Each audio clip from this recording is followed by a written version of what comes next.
So, ladies and gentlemen, to present her monodrama from the Bullied, Bungled and Botched, Forget About Me, please welcome Yuriria Lanza. Thank you. In a moment of stress, when a teenager finds herself telling this monodrama, her name is Moira. I suffer every day. You don't even see it. You don't see how hard inside do I. But it's not much to hold inside anymore. I can handle it. I'm going crazy. I'm fearing crippling me. I have to drag myself out of bed and force myself to live each day. Sure, you put a happy face, and I bet you, I think I'm pretty cheerful. But no, it comes to see a pain under my skin, the pain that is ripping at me and is tearing me apart. What is wrong with me? You sure want to know. I feel like I'm never good enough. No matter what you do, not as good as my sister. I'm always have to hear how she would have done better, or if she already did it better.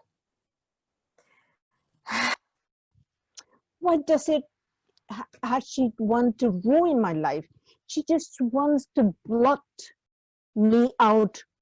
Was some sort of mistake, just a copy of a copy, not a good original, not as good as you.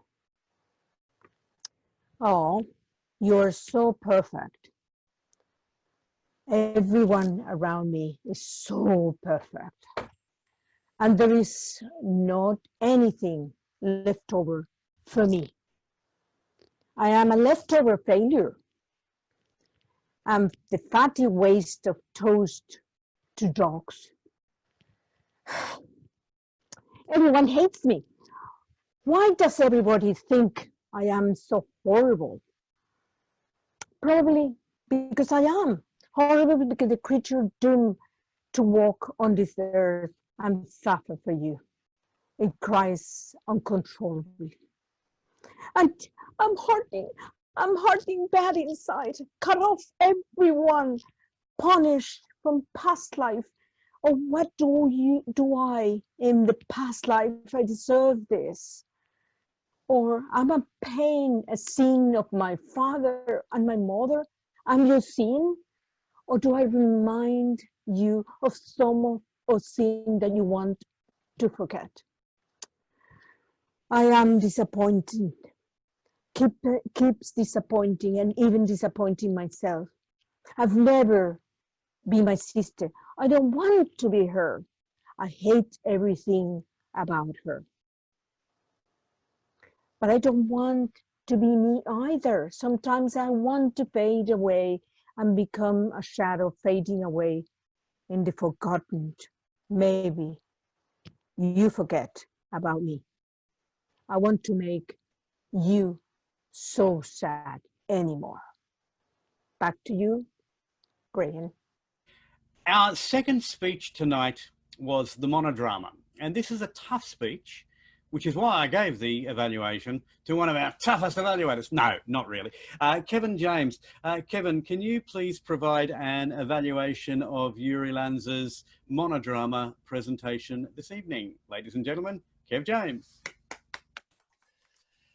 Thank you, Mr. Toastmaster, fellow Toastmasters and worthy guests. What a wonderful speech tonight we had from Yuriria. I hope I pronounced your name correctly. And it was a wonderful speech, which I have a particular affinity for, because this manual, Interpretive Speaking, was my favorite advanced manual when I did it about a year or so ago.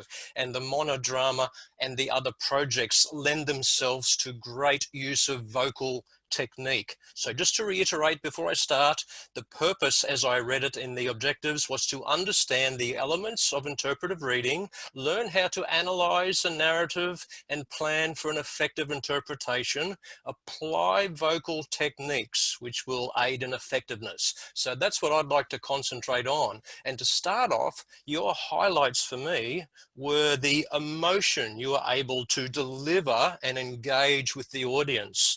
We were all listening so intently, I'm sure you could have heard a pin drop in the backgrounds in the respective houses.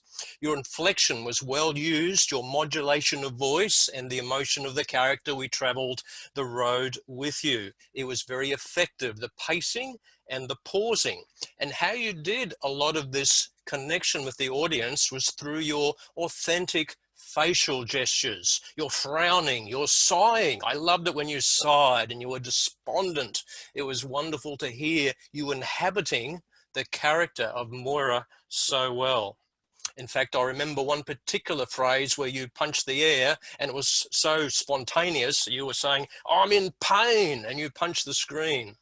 So that was a highlight for me, by the way, was the way you used your face to inhabit the character. The only suggestion for improvement, which I would like to throw down a challenge to you, was perhaps there was a little bit more scope for using the hands to implore, to be despairing. And perhaps this is where, as I've gotten used to the Zoom screen, we need to be aware of where our hands in. But in summary, it was a wonderful, powerful speech where you authentically inhabited the character of Moira. I enjoyed your facial expressions and your matching gestures, which gave us a lot of the impetus of the character and the drive and the emotion, which was part of the objective.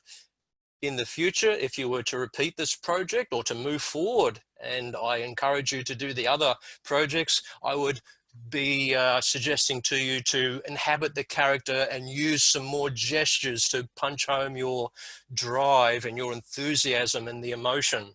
I really loved the speech and I would love to see some more from you. So congratulations and well done. The emotion was palpable, Mr. Toastmaster.